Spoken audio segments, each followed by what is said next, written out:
How to do site-wide animations in Squarespace. To do that, first head over to your dashboard and click onto this edit site. Click on this edit, and once you have opened your Squarespace editor, next thing you need to do is to just open the site styles icon. So this is that icon right here. Let's head over and click on this. Now, once you have clicked on this icon, next thing you need to do is to just select the miscellaneous. Scroll down. Here we have miscellaneous. And from in there, you can see the animations tab. So head over and click on this.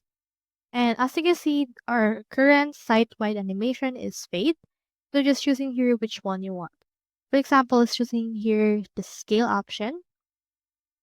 And you can also choose in here the speed of that animation. It can be slow, medium, and fast option.